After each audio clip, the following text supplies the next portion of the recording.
Convicted murderers, rapists, and other criminals with life sentences with the possibility of parole are leaving California's prisons in record numbers. Governor Jerry Brown has approved the release of nearly 1,400 so-called lifers in the last 3 years. Compare that to the 557 lifers who were paroled under former Governor Arnold Schwarzenegger.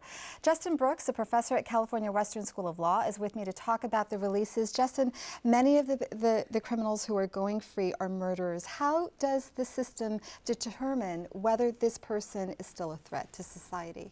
Well, it's very difficult to get paroled no matter what in this state. So I think this is a really good thing. These inmates have served their minimum sentence. Some of them had served it years ago. And this is a slight shift in what's been going on the past 20 years, which is people basically getting resentenced by parole boards by not being paroled. They're mostly older individuals with very little chance of reoffending. What is the reoffense rate for people who are released from prison? Well, the reoffense rate in general is around 60%. And one of the main reasons for that is how little rehabilitation is going on in prison. But when you look at these lifer cases where people are being released after being in prison 25, 30 years, the recidivism rate is close to zero. At around 50, recidivism rate drops to about 1%. So it makes a lot of sense to release older inmates from prison. They're very expensive to house. They pose very little threat to the community. And we've also been ordered by the federal courts to reduce the population in California's prisons, that it's reached an unconstitutional level.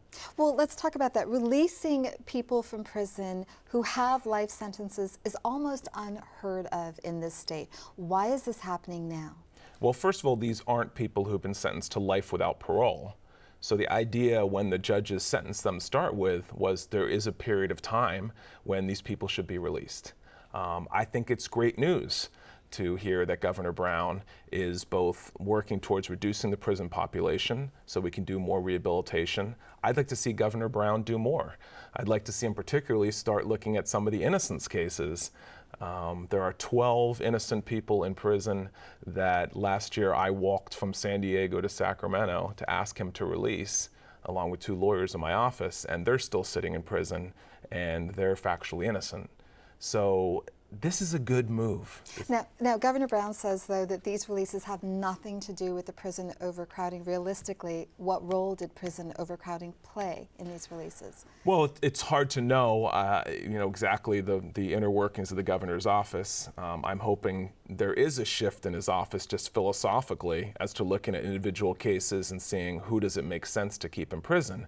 But the bottom line is federal judges have ordered that California reduce its prison population just down to 137% of capacity. It's so overpopulated, our prisons, that we just have to reduce it down to a third over capacity. And what happens when the prisons are overcrowded? There's not medical treatment.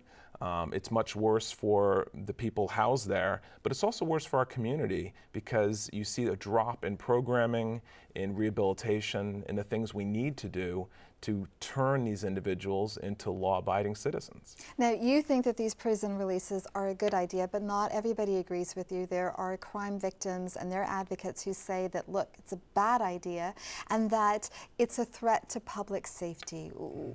Do they have a point? Well, there's a threat to public safety when the prisons are so overcrowded that no rehabilitation is going on, and then people are constantly coming in and out of the system.